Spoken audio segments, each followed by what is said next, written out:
MovieWeb.com. All you suckers gather round. There's a brand new movie coming to town. So get on up and check the scene of the smoothest, baddest mother to ever hit the big screen. Main man, Black Dynamite. He's super cool and he know kung fu. Drives a $5,000 car and wears a $100 suit. You're so righteous. This is also true. And when it comes to the ladies, he's out of sight. Let me guess. You one of these brothers think you can get by on a wink and a smile, huh? What about the smile? I am smiling. Black Dynamite. So I wanted to ask you about some of the challenges of bringing Black Dynamite to the big screen. It's just one of those things that kind of organically happened. Me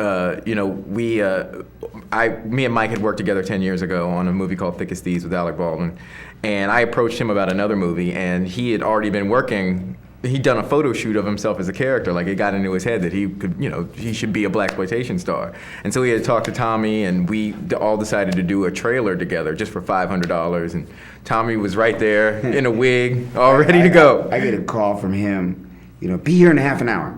This is somewhere off of Fountain. And their cameras, and they're going, and they're in an apartment, and they're like, we're doing this thing, go to the roof. Just, you're running from here to there. And we shot for probably about 2 hours. And he said, we're working on something. And Michael had called me 3 a.m. to watch an old Fred Williamson movie where the sound cord was in his bell bottoms, and he had to walk away from camera on this very sentimental scene where Mama died. Your mama's dead. Your mama's dead. We're gonna bury her now. Oh Lord. And he's walking away, and it's supposed to be the sentimental thing. And there's this mic cord coming out from his bell bottoms. And I said, so what's the idea? He said, I'm going to do a whole movie like that. And then they called. And then the next thing you know, they said, we have a deal. Let's go do the movie. And it was like during the holidays. Only from this guy. Were you surprised when you actually saw the script after they had been talking about it for so long? Nothing surprises me when it comes to these kind of creative guys, because we're like the anti-Hollywood. We believe that an idea can work no matter what. All it got to do is be with the right people. What are some of the films that you guys love that are from the genre that inspired this film? Were there certain movies that you went back and looked at, like you mentioned? Real quick, so read it. The Mac, I think, was a big one for us. It's like a great, serious, crazy film.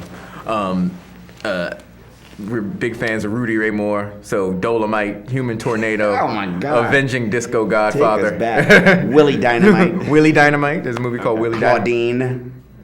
Sounder. Did you guys ever get Truck together Turner. and like watch Truck a whole Turner. bunch of them Oh my together God, while you were chandeliers. shooting? This guy's got a truck, and it's all tricked out.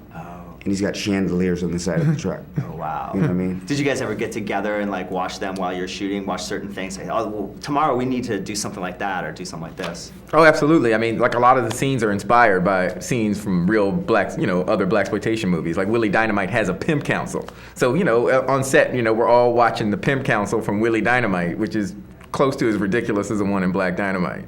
And I know you and Mike had watched a lot of stuff together. Yeah, we had, but the interesting thing about him and Mike is like, there's no like scratch pads. Like, they'll bring you an actual video. They're so high tech. Like, so they'll have these little machines, and they'll go, see, this is what we're doing right here. This is what's happening. And so you see the footage of this big giant helicopter blowing up, and he says, that's the helicopter that you're in. And it's this raggedy looking helicopter. He says, but this is what's going to be happening. So you can actually visually see what's happening. So Mike would come in with fight sequences already on his, what is the iPhone? Yeah. So instead of doing a storyboard, he'd have it actually live on video, HD right there. It's I think it's a new process.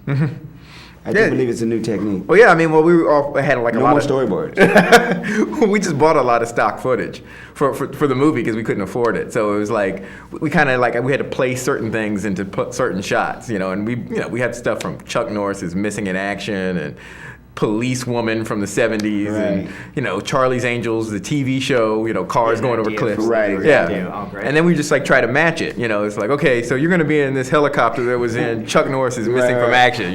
Right. Well, what do you hope that today's audience, how do you hope that they will enjoy the film, and what do you think that they'll take away from this film with so many other types of movies out there today?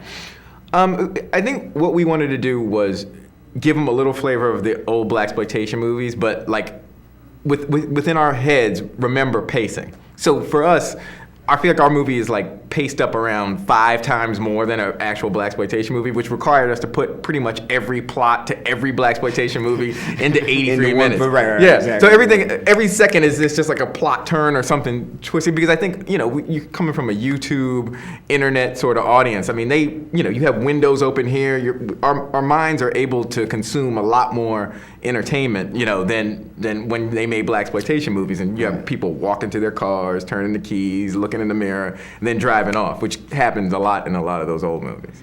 I think an interesting thing that Scott they were able to do is they actually made the movie look like a blaxploitation film. For instance, they'd have a cheesy jump cut.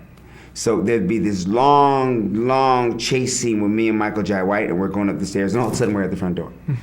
You know, there's these crazy little jump cuts and sound cuts and audio cuts where we're talking and then they go, and you be in another scene. It's just like those movies were actually sent to the theater, half-ass edited. So what he did was he just recreated that. It wasn't really a style. It was just what those brothers had to do to get a movie made. And they took that same feel and put it in this movie. Even the film is texturized. So you're actually in a blaxploitation movie technically. It's a really incredible process. Black, black, stack, attack and mack. Backtrack, slapjack, blue, black, flashback, ramsack, jam pack and steel coming back. You see where I'm coming from, you jive mother... Black Dynamite, starring all-star running back Ferrante Jones, fashion model Tambula Takar, William T. Michelson, Ronnie Sinatra, Little Tiny Tibbs, Junebug, Bo Willie Peters, and me. That bad bullhorn. Black Dynamite! Filmed in Cinemaphonic Quadro